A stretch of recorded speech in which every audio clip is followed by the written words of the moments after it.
I gotta say, I've been a fan of yours for a while now.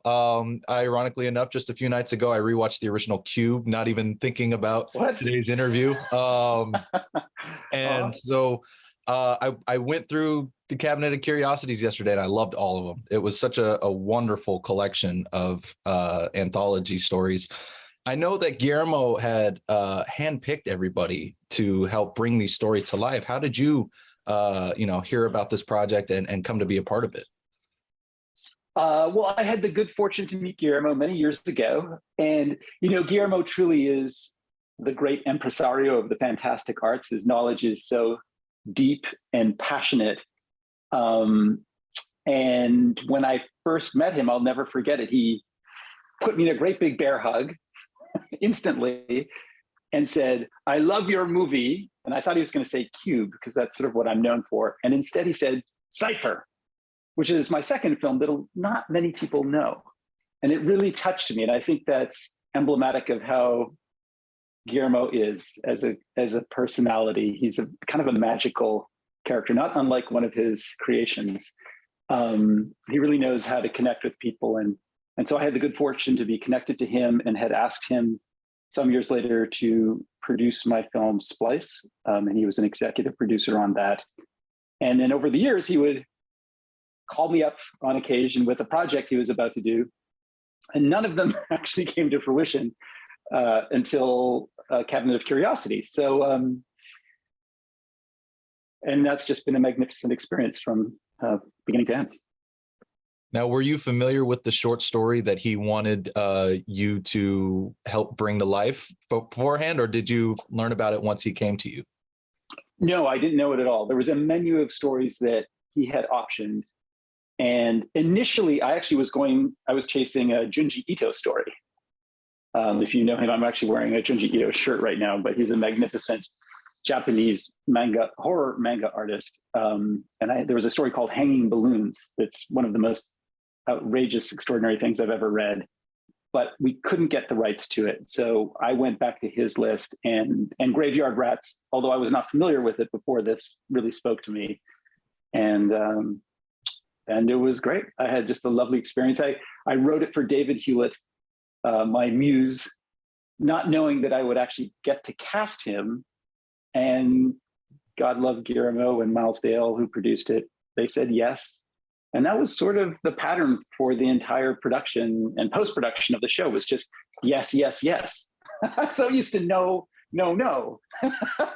But I think they really wanted the directors to make these episodes their movies and take ownership over them and creatively invest themselves in the same way they would in one of their own films. And hopefully the results have proven that to be a good methodology. But for me, it was terrific. Like, I really felt supported and well financed. It was really it was a really great experience.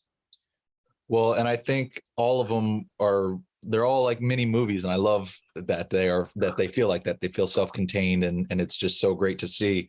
And so, with that said, I mean, I'm sure a short story is easier to translate to, an hour-long special in comparison to a feature-length film. But did you find any challenges in really, harnessing the source material for the runtime that you had?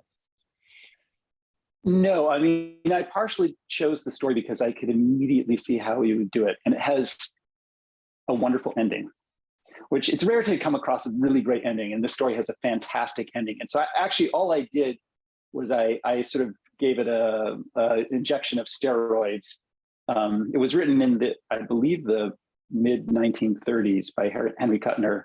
And it just needed to be kind of brought into the 21st century, just in terms of the energy that went into it and the kind of the degree of horror that we were dealing with.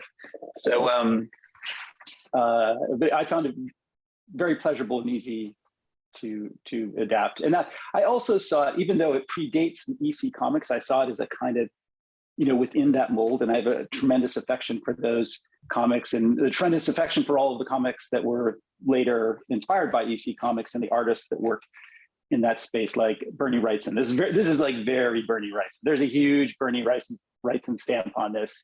I'm a big fan of his work. He's one of my favorite comic book artists. So yeah, it was a really comfortable working on that story. That's wonderful to hear, and I love that you have that inspiration for it. And I'm curious, did you also turn to those for the look of the film, or more just for the feel of it? Yeah, no, very much for the look. I mean, it's a hard thing to translate Bernie Wrightson's work literally because his power as an illustrator is in exaggeration. But it does kind of give you a template and a kind of vibe. And I knew the assignment. Like I knew I was also, as much as this is my movie, I'm also aware that I am working under the umbrella of Guillermo del Toro and what appeals to him. And I know this story he told me was the story that frightened him more than any other that he's read. He read it when he was a kid, and it literally sent him running out of his bedroom and into his parents' bedroom. So, I was sort of working a little bit in that vernacular, but it's kind of in my DNA too. I grew up on a steady diet of that kind of stuff. So since you mentioned the vernacular, I love the language, or the old style English that we hear throughout it, especially David. I mean, was that, how was it working with him to really hone in that, the speed, the energy, the style, all of that? What was that like working with him for that? Well, I know David so well because we went to high school together, and he was the first actor I ever worked with. We made Super 8 films when we were kids, and he's sort of been my muse for, I don't want to say how many years. And I know him so well as both a friend and as an actor. And I knew that when I wrote this sort of almost grotesquely verbose dialogue for him, that he's like one of the only actors who could actually like zoom through it, who could actually make it palatable and fun, because he just speaks so fast and he has so much energy, nervous energy, which is, again, why I was so grateful that we were actually able to cast him. And yes, there was like, it's a very florid piece. Like I was not trying to restrain myself in any way. It was really about just about taking this concept and the characters and taking as far as possible. And then in the case of David, the other wonderful thing about him is no matter how despicable a character he plays, there's just something inherently vulnerable about him and likable, even if he's like tearing the earring off a dead corpse or pulling its teeth out, robbing a grave. You just can't help but like him. And he's also the kind of actor that you enjoy watching being tortured, and as I've consistently done in my films over the years.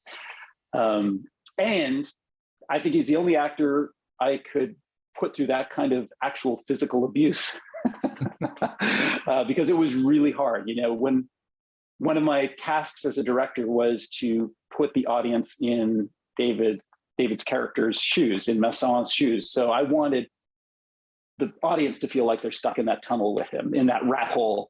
And that kind of meant we really had to stick the actor and the camera in a rat hole. And David was on his hands and knees for days and days on end. And it was like literally a back-breaking experience. And he never complained. I mean, he had rats crawling over his face and shitting on him and pissing on him and scratching him. And he never complained. He's just one of the great people. And he's also a magical kind of character. So it was just fabulous. We had a great time. Talk about a team player, right? Totally a team player, and inspires everyone around him. And the other wonderful thing about this is after a certain point, it's kind of a one-man show. I mean, it's him and a bunch of rats, big and small. And it was really a delight for me to just like languish in the Hewlettness of it all. So since we're talking about the rat hole and the rats themselves, I love how very practical a lot of the effects are in the latter half of the episode. And I'm curious, what was it like finding that balance between CGI and practical effects for all of these rats and this, the rat hole and all of those things? What was it like finding that right balance? Well, I know that Guillermo is a great proponent of makeup effects, as he had one time been a makeup effects artist early on in his career. And point in fact, I also aspired to be a makeup effects artist, although I didn't go as far as he did in terms of actually having a shop. But I certainly, as a teenager, I did horrible things to myself and my friends with plaster of Paris and latex and dental stone. And so we both have a great appreciation for that art form. And I know going in, Guillermo that was kind of one of the things he was going to do, was build monsters. In fact, probably he did this series just so he could get to design and build a lot of monsters. I think that was one of the prime motivators. And to that end, we had this amazing studio called Spectral Motion that built our creatures and just did exquisite work, and really provided us with the first animatronic puppet that's ever worked for me. I mean, that it's a spoiler, but there's a giant rat down there, and we call it the queen rat. And that is entirely physical, barring a couple shots. But it is a beautiful puppet, and it performed beautifully. And then, of course, the benefit of that is you have a real thing for your actor to respond to, as opposed to looking at a grip stand with a tennis ball, which is what you get when you have a digital creature. There was a 8-foot rat sitting there with David, and it was really moving, and it was truly convincing. And so it's great for David, for the performer, and it's great for me as the director, because in real time, I could direct the puppeteers. It's like having another actor on set, and that's sort of how I treat it. So that was just magical to behold. But we also had great visual effects that was headed by Dennis Berardi, and who does a lot of Guillermo's work, who did a lot of the rat creation. Like the life-size, real, quote unquote, real rats are largely digital, and I don't think you would necessarily know, because Dennis's work is so excellent. Yeah, it was definitely hard to tell in a lot of those shots which rats were CGI and which ones were real. They were really well done. So one other thing I love about this series as a whole is Guillermo's openings, where he gives the little monologue and then introduces everybody. And I love that he has the little statues of everybody. And I'm curious, when did he tell you that was his idea for the openings, and what was your first reaction when you heard that? Well, I didn't know about that until much later, after we had wrapped shooting. And it's almost embarrassing how much attention he languishes on the directors of these episodes. I think it speaks volumes about Guillermo, that, he's sort of somewhat mimicking what Alfred Hitchcock did for Alfred Hitchcock Presents, his TV series. But I don't believe Alfred Hitchcock ever mentioned anyone that directed one of those episodes. And Guillermo has made it his mission to promote the directors. And I just think that's so touching and humbling, and let alone to have a statue made of you.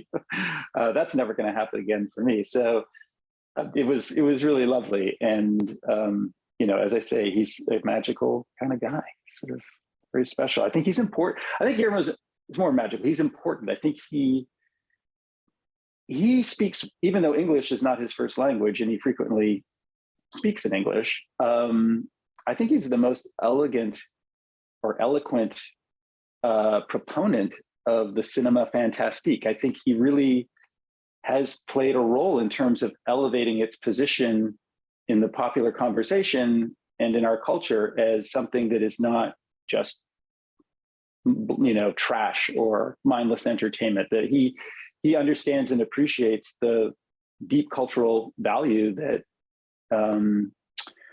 that a lot of that work represents. And so I think beyond just being a great filmmaker and so on, I think that he has really contributed.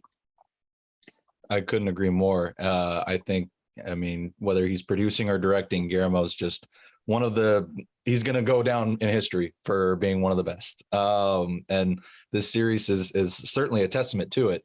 And I'm curious, what was it like when you heard who else was going to be a part of this? Because I mean, there are so many other phenomenal filmmakers alongside yourself that are a part of this anthology. Well, it just makes me feel good. Of course, it's listen, it's hard out there for anybody to make movies these days. And this is 8 movies. They're a little bit on the short side, but they're movies, and each one was treated like its own separate film. And to share the company with all those filmmakers is, just tremendously flattering for me, and is exciting because I want to see them. I haven't been privy to any of the episodes. I've heard good things about them, but I'm dying to see them. And, like Panos Cosmatos is a friend of mine. Work. I saw his set while I was shooting, and it's incredible. And I'm just like, I cannot wait to see his among all the others. Panos is incredible. I will tell you that now. I mean, I can't pick a favorite of them, but I will say his is up there because it's great. So I look forward to when you get to see that among the others. Before I let you go, I had just one final question. I know that at one point they were working on a remake of Cube, and I don't think I read that you were involved in it, but I'm curious. Have you heard any updates on how that might be going? No, I mean, I only hear through my younger filmmaker friends who have to go and pitch for it. So every once in a while, someone calls me up and says, "Hey, I just pitched for Cube."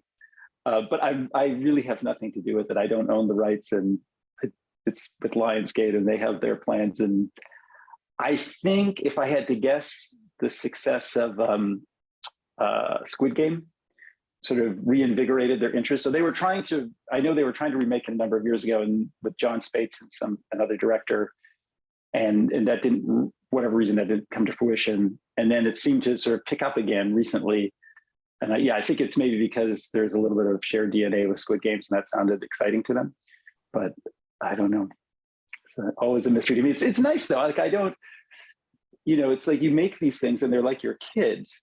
And so they go off and they leave you, and they have their own, these movies, they have their own lives. And it's nice when they go off and do something and you see that, God knows, 25 years later, this thing is still sort of out there doing stuff independently of me. Well, I think the original still holds up plenty well on its own, that if a remake never happens, it'll be okay. Oh, you're too kind. Well, thank you so much for taking the time to chat today. I greatly appreciate it. I did truly love your episode as well as the whole of the series, and I can't wait to spread the word about it. Oh, thank you. More than anything, it makes me happy that you like them all, because with anthologies, that's always, the challenge is to have the quality stay at a high level for all the episodes, and it rarely happens. So I'm really delighted to hear you feel that way. Well, I think other people are going to love it as well, especially horror fans. I'm a big Lovecraft fan, so to see all the many stories that he brought for that one, I was like, yes, give me more Lovecraft content. You can't have too much.